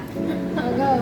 So, nagkakos sa akin ng stress ngayon is my family problems, and yun nga, like, I work a lot, and I have only like 4 hours or 2 hours of sleep every day. Like, kailangan ko talaga magtrabaho for my tuition, and I need to sustain my financial stability, and ano ba nagpapastress sa akin? Siyempre yung mga subject like Mm-mm. PE? PE? Nakaka-stress po talaga ang PE. Ikat na yun. Ikat Pero yun. ano, Hindi, pero legit ba na ano, as in ikaw yung nag-sustain ng ano mo, ng financial needs mo, pati tuition? For ano naman, tinutulungan ako ng ate ko for my financial stability tsaka yung tuition ko. Kasi yung nga, yung kwento ko is like, when I was grade 11, nag-choose ako to study, two-way study or to do business and work. So, yun nga, pinili ko mag-study to expand my knowledge para magkaroon pa ka ng bright picture. Next question. next question. Okay, so since napag-usapan na natin yung nagkukos ng stress sa'yo, ano naman yung epekto nito sa'yo? Like, like sa mental health mo, sa physical body mo, sa lahat. Actually, ang weight ko dati is more than 90, I guess 90 kilos ako na. And then, yun nga, hindi ako masyado nakakatulog, nakakain ng maayos. Nag-go down siya na around 70, 76, or 70. Ngayon nata nasa 70 na ako. One of the cause noon is yung laging nag-aaway yung parents ko for the financial needs ko and yung family namin. Literally yung sa ano talaga namin, yung main na pinag-aaway nila din is yung lupa na Grabe. Ayan. Very common Pamana. problem sa Filipino Oo. household na Kaya magawa ng common lupa. sa Pilipino yung pag-aagawa ng lupa at saka pera. Ano? Siyempre yung mga kapatid ko rin na nahihirapan din sa buhay. Gusto ko din silang tulungan. Ayun. Okay, so since napag-usapan na natin ng epekto sa'yo ng stress, Ano naman yung coping mechanism? and sabihin mo, do you think it's a healthy coping mechanism ba? Or unhealthy siya? Self-sabotaging. Oo. No, I think it's a healthy way naman. Kasi pag ako pinag-cope ko, nag-gym ako, well, may gym naman sa bahay. Grabe, let's go Gym Rose. Mag-gym na din ako. May workout place naman ako sa bahay. Doon ko siya binubuhos. And one of the thing, pinakamaganda kong ginagawa is nag-garden ako. Kasi Wow, plantito. Dito din pala. may garden kami Pamain na gilid. lang po kay Rafi sa mga gusto dyan. May garden kami sa gilid. So, may talaga ako sa Relaxing din kasi. Ano yun? Gardening na merong tinutubong makakain or gardening No, na it's like flowers, ano pa ba yun? pampaganda sa mata ganun. Yes. Tsaka yung ano nga, pinlace ko yung garden kung saan ako makakapag painting and drawing. Ang So, Inspiration. Ang dami ng hobbies, grabe. It gives, artistic like, Sure ka ba Yes. hindi ka financially stable? Parang hindi kasi no, ganun. it's like, kasi ganito yan. My family is rich but not me. Yung parang ayaw mo mag-depend sa kanila. I don't wanna Okay, understandable. Hala, ang galing naman nun. Ate! Sorry. Sorry, masyado na ano. nadala lang. Nadala lang po. Sorry. Okay, so since yun, meron ka bang tips na para sa magpamanage ng stress? especially ngayon, we're high school students, di ba? Siyempre, kailangan din natin ng tips. O kaya Dahil para sa minsan ibang- ang hirap mag-manage ng stress. Kaya para sa ibang working students. Oh, sa working student. Okay, so this. I have a friend na... Pwede mo magsabi ng pangalan? Oo, tama. Kung okay lang sa kanya, pwede ba? Ay, Basta as a friend. Ano na lang, anonymous na lang, or bigyan mo ng alias. Huwag natin mag... Basta I have a friend. Oh, ganun, I have a friend. I have a friend na suicidal siya. Okay, guys, trigger warning, guys. Trigger warning. So, grade 11, pretty lonely kasi yung buhay niya. Like, wala siyang kasama sa bahay. Kuya lang niya, tapos siya. And then, we met grade 11, first day of class. Actually, hindi kami katabi nun, mga after 2 weeks, nagkatabi kami sa likod. And then, doon nag-start yung friendship namin. After that, it's like, na-attach na siya sa akin. Nagkikwento na siya sa akin tungkol sa buhay niya, kung ano yung mga problema niya. One night, nag-text siya sa akin, umiiyak. It's like, may family problem ata siya nun. Like, suicidal siya. Literal na umiinom siya ng alak. Video niya yung sarili niya. And then, it's like 2 a.m. Siyempre, I know the feel na, lonely, wala siyang makausap. Nandun din kasi ako sa stage niya dati. So, sinamahan ko siya. So, I request muna na pumunta ako sa bahay niya para may kasama siya. Pero, ayaw niya. So, nag-video call na lang kami. By the way, this is babae siya. So, kinuwento niya yung parents niya na, yun nga, medyo parang broken sila, and then, parang di supportive yung parents niya sa kanya. Doon siya iyak na iyak. Ang binigyan kong tip sa kanya is, think positive, and huwag ka masyadong tumingin medyo sa future. Doon ka muna sa present mo, and yung sa past, huwag mo masyadong intindihan. Ayan. Oh, wait lang. May dadagdag akong po. Ano siya, napanood ko lang siya sa YouTube somewhere, tapos may isang matanda na may sinabi siyang phrase. Hindi ko talaga ito makakalimutan kasi sabi niya, it's a pearl now, not a grain of sand. Sobrang simple, pero nakikita mo dun na ang ganda, sobra. Nandun yung, parang nandun yung self-improvement and character development na from something na, insignificant and very simple, mag-evolve ka into something beautiful. And, yun nga, yung oo. So, magbibigay pa ako ng tips. Pero pa ako isang tips is, huwag mo masyado intindihin yung mga tao sa paligid mo. It's like, if they judge you, let them be. Kasi sa'yo naman yung buhay na ginagawa ko. True, wag masyadong people pleaser. Oo. Actually, mahirap yan din kasi, especially maraming taong people pleaser, and most of the time dun sila kumukuha ng validation din, na parang kapag may ginagawa sila, kapag na-compliment sila ng tao, parang, hala, ang galing ko, nakaka-motivate. Although, okay lang naman kapag ginagamit mo siya as motivation, pero kung dun ka na kumukuha ng validation para sa sarili mo, nagiging negative siya. Kasi, syempre, kaya mo din naman kumuha ng validation sa sarili mo di ba? Parang, please yourself, wag yung ibang tao. Kasi, intindihin mo yan, lagi yan, tip yan, unahin nyo lagi yung sarili nyo bago yung ibang tao. Kasi, at the end of the day, yung sarili mo lang naman yung nandyan palagi para sa'yo, yung constant mo. Yourself is your only constant, guys. Kaya, love yourself. Tsaka another thing din na to say, to add with that. Kasi mahirap yung self-acceptance and self-love. Sobrang hirap niya. Kasi every one of us are learning in different ways. Though, sa iba, accept na nila yung sarili for being they are as a person, as a whole. Pero kasi, never stop learning na pag-accept ng things either bad or good. Or kahit hindi ka satisfied. Yung people pleasing na medyo na-issue ko dyan. Kasi mostly kasama ko ng mga babae talaga. Tapos sinasabi nila Hanggang ngayon nga.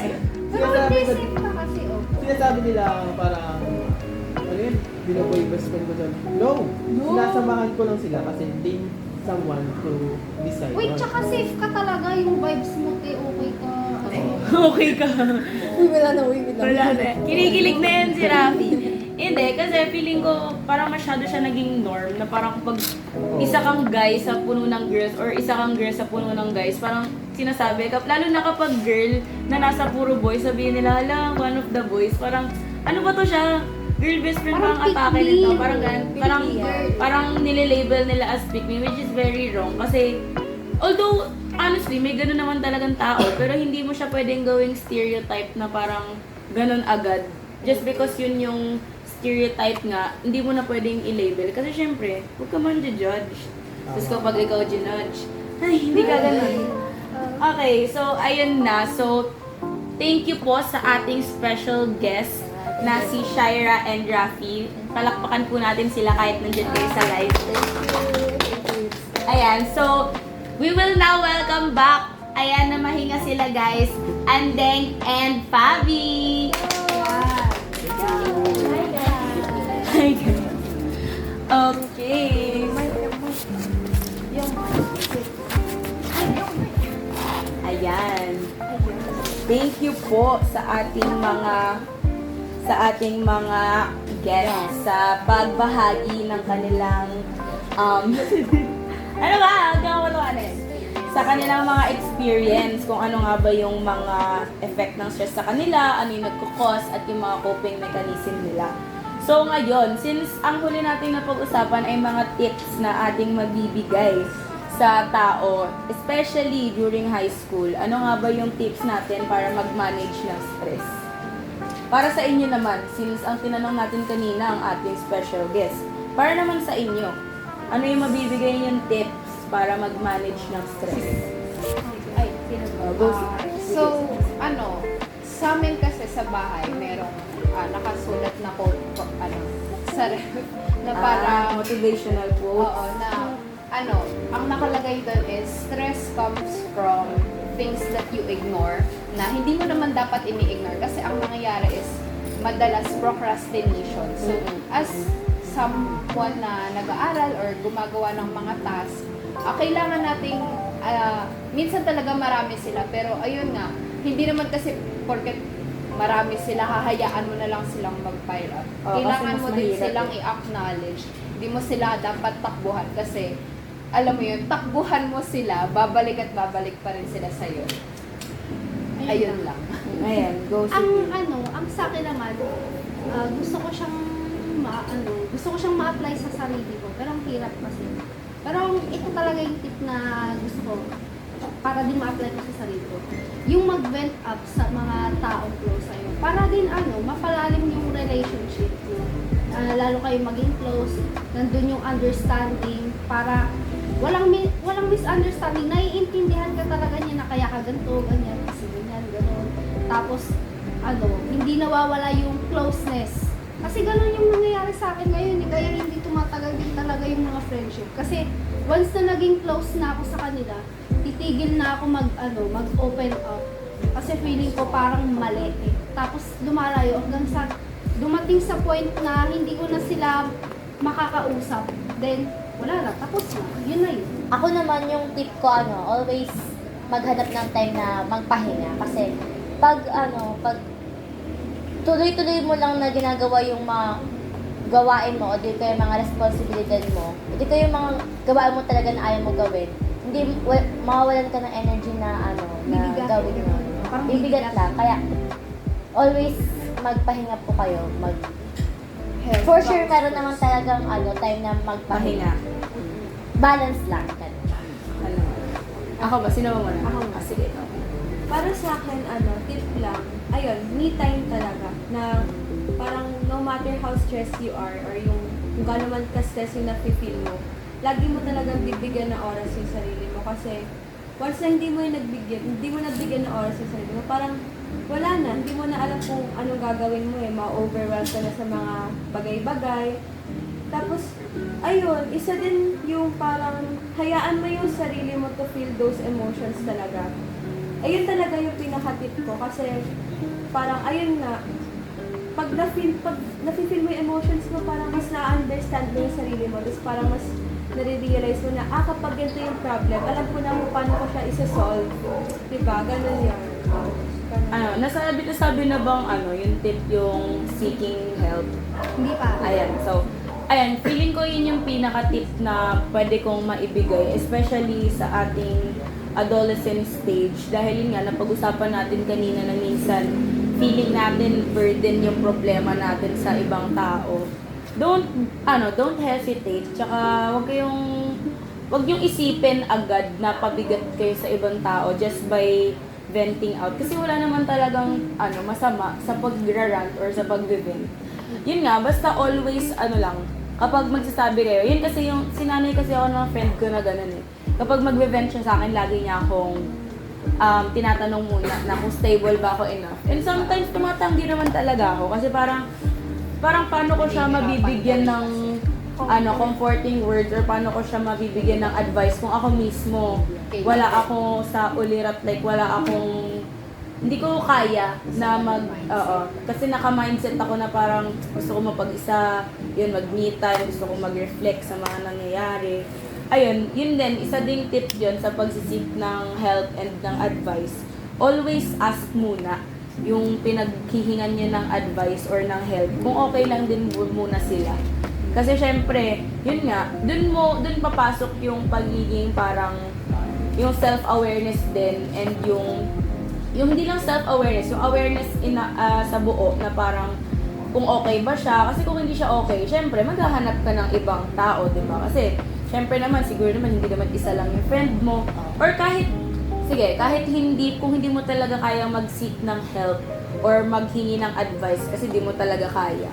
Yun, tulad ng sinabi ni Eunice kanina, siguro keeping a journal o kahit sarili mo na lang yung kausapin mo, mag-talk ka, parang mag-heart to heart talk ka sa sarili mo. Kasi, ayun nga, balik tayo sa sinabi ko kanina na parang at the end of the day, sarili mo lang naman yung nandyan para sa'yo eh. Kung mawala man silang lahat, kung stable ka, kung sa'yo sa sarili mo, kaya mong kausapin yung sarili mo, magiging okay ka. Yung kahit na mawala silang lahat, kung kaya mo sa sarili mong ayusin, kausapin yung sarili mo, hindi yung klaseng kausapin yung sarili mo na parang ka na, hindi po ganun. Yung parang kausapin mo lang yung sarili mo na, okay pa ba ako? Yung parang kailangan ko ba ng time sa sarili ko? Parang acknowledge yourself. Acknowledge mo rin yung sarili mong nararamdaman, ganun.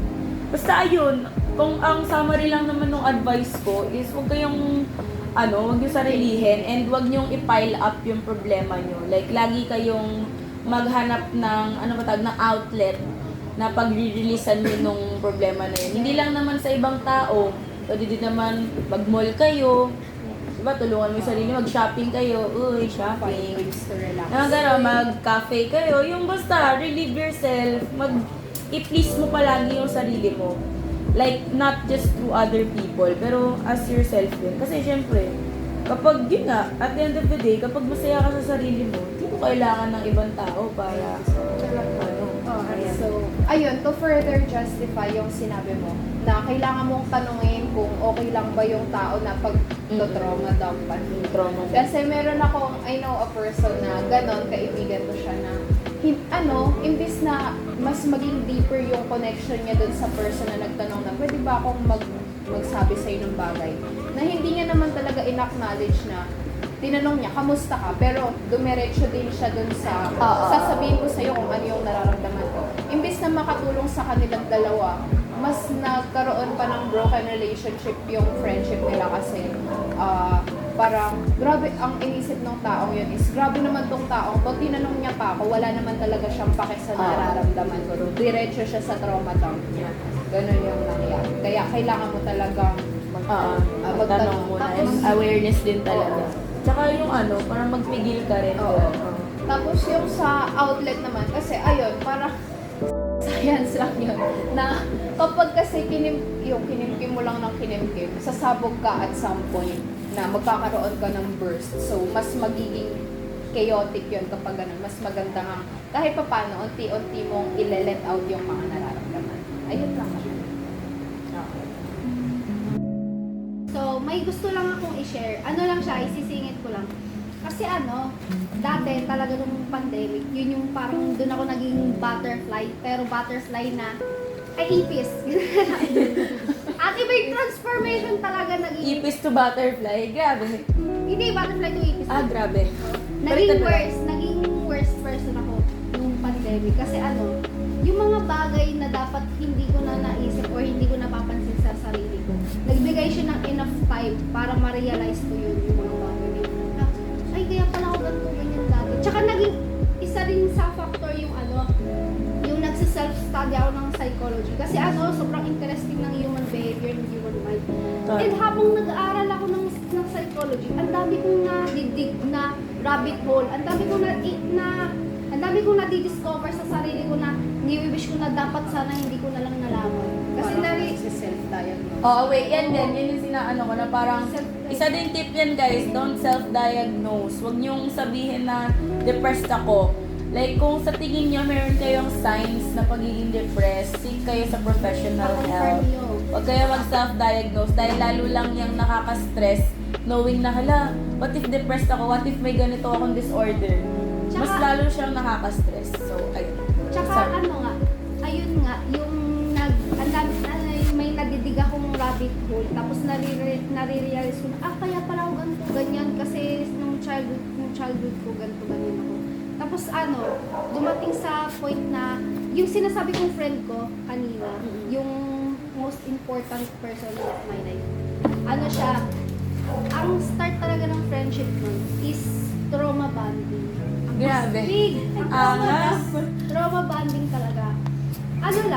Nag-share kami ng namin, ng mga personal problems, pero at the same time, hindi kami umaalis dun sa dark place na yun. Parang, nag-share lang kami na, ganyan din ako, ganito din ako, pero walang nag-i-initiate na umalis, Mag-help or na umalis dun sa dark place na yun.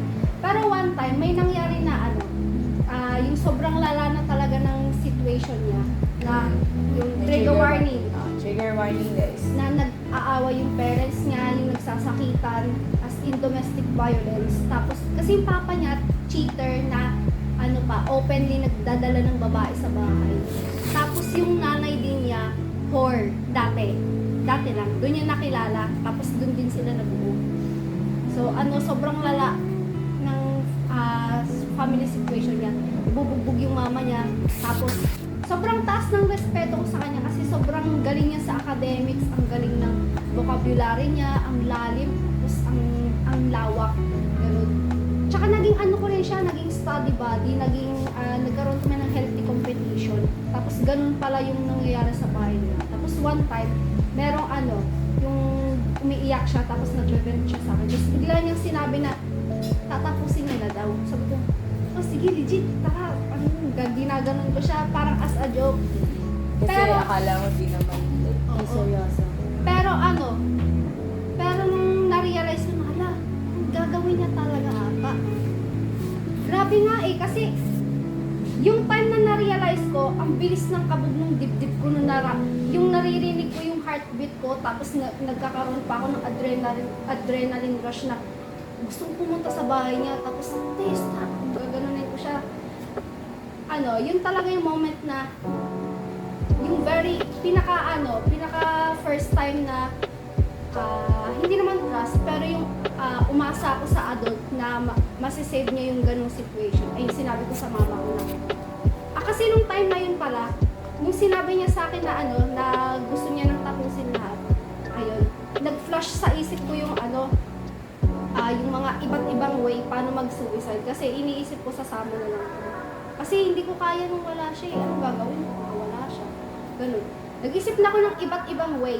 Kaya siya iba't ibang way, tsaka madami. Kasi kung just in case na hindi gumana yung isa, at least meron pang isa. Grabe naman yung backup plan na yan. Oo, ganun ako nag-isip nun eh. Pero bigla lang sumapol sa utak ko yung, ang lungkot na nun pagka hindi ko na siya makikita. Pag nawala ako, mawawala din siya sa akin. Ganun. Kaya naisip ko, no way! No way! Tapos Sabi, sinumbong na din yun. Sinabi ko siya sa mama ko, tapos tumawag yung mama ko dun sa mama niya. Hindi naman kasi parang ang naman yun, parang nakikiano ka na sa problema na yun. Ibang pamilya. Kaya sinabi niya na lang sa school na may student po kayo na na medyo suicidal na po. And Kailangan right lang now, ganito, ganyan. Tapos ayun. Kinabukasan, kinakabahan ako kasi gagstik. Ate, buhay ka ba? Bila ganun. Tapos ang normal lang ng namin, ng lesson. Tapos, ayun nga, fortunately buhay siya. Tapos, after ng lesson yun, kinausap siya pinaiwan siya sa meeting ng teacher namin. Ayun nga, pagtapos na nung gabing yun, kinabukasan, ang normal lang ng klase namin, tapos iniisip, buhay ka ba? Pero fortunately, nandun naman na siya, tapos buhay na buhay talaga siya. Tapos after nung klase, pinaiwan siya ng advisor namin, tapos kinausap siya. Kinakabahan talaga ako nun kasi feeling ko what if hindi niya na ako kausapin? Kasi ni-reveal ko na suicidal siya. Tapos, baka isipin niya na hindi na talaga mapagkakatiwalaan, never na siya magbe-believe sa akin. Ayun. Tapos pero hindi. Nag-usap pa rin kami like nothing happened. Tapos ngayon, sinabi niya sa akin nung birthday ko this year, nagsulat pa nga siya sa akin ng sobrang habang letter. Oh, parang love letter na nga eh. I can call it love letter na kasi nakikita ko naman yung love niya. Oo. Siya, 7 chapters pa nga eh. Grabe, Libro na yun. libro na yan, hindi na yung letter. May ikli lang naman pero mahaba siya sa huli. So sinabi niya sa akin na yun yung very first time na na sinabi niya na oo, may nakagawa sa kanya ng something na gano'n. Kasi in her whole life, siya taken for granted. Tapos yun yung pinaka first time na may gumawa sa kanya ng gano'n. And ayun, na-appreciate. Okay, so ano yung parang nakuha mong tip siguro sa experience niya? Ano yung mabibigay mong tip? Kasi malay mo, may mga viewers na makakanood nito na going through the same thing na sa friend mo. So, bilang sila, kung kunyari, may friend sila na ganun ding situation, ano sa tingin mo yung tip na mabibigay mo sa kanila? Wag niyong hintayin na maging suicidal. Wag niyong paabutin. Huwag yung paabutin sa gano'n. Pagka nakikita nyo na may trigger na or may signs o may warning signs na, wag na kayong dumiretso dun sa mas malala pang bagay. Tulad nga nung ginawa namin, imbes na umalis kami dun sa dark place na yun, parang nag-aanuhan na lang kami, ay ganyan na din ako. Parang Kawawa ka naman, ako din. Ganun. Na walang nag-i-initiate na maging mas better person. Saka guys, okay lang na hindi kayo maging okay. Tapos, manghingi na lang kayo talaga ng help sa mga taong malapit sa inyo. Huwag nyo nang kayo. So, speaking of seeking for help. Speaking of pwede po kayong tumawag sa Suicide Crisis. go! Suicide Crisis Lines Landline 0288-9376. Kung saan man isa flash. Or sa Dial a Friend 0285251740. So, pwede din kayo tumawag sa Bantay Bata Helpline 163. Nag-offer sila ng free and confidential support over phone 7 days a week from 7 a.m. to 7 p.m. And pwede rin po kayo tumawag sa Hope Line. The landline number nila is 0288044673. I-flash po namin dito. So, ayun po. So, last nating sasabihin is, in conclusion, wag po tayong magpapadala lagi sa stress. Although, minsan talaga, hindi natin maiiwasan na minsan makokontrol tayo ng stress. Pero mind over matter. Kung paano ka mag-isip, ganun din tayo magpa-function as a person. So, kapag kinondition mo yung sarili mo na okay ka, na kaya mo yan, malalampasan mo yan. And yun, palagi, don't be afraid to seek for help. And sa mga ating viewers, thank you po for pagsusubaybay. Ang hanyo! Thank you po sa pagsubaybay sa ating podcast for today. Thank you sa mga dinrap niyong questions. And sana naman nakatulong kami kahit papano sa inyo. And nakapagbigay kami ng tips and nakapag-share din naman kami ng experiences. So, it's a good experience kasi nakapag-rant din kami at the same time. May na-help kami. Sana naman may na-help kami. So, sa future episodes namin, huwag kayong mahihiya na mag-drop lang palagi ng questions kasi May mga ideas kung topic. Nakikinig lang kami din. And so once again, it's Zen. Mira, Jasmine,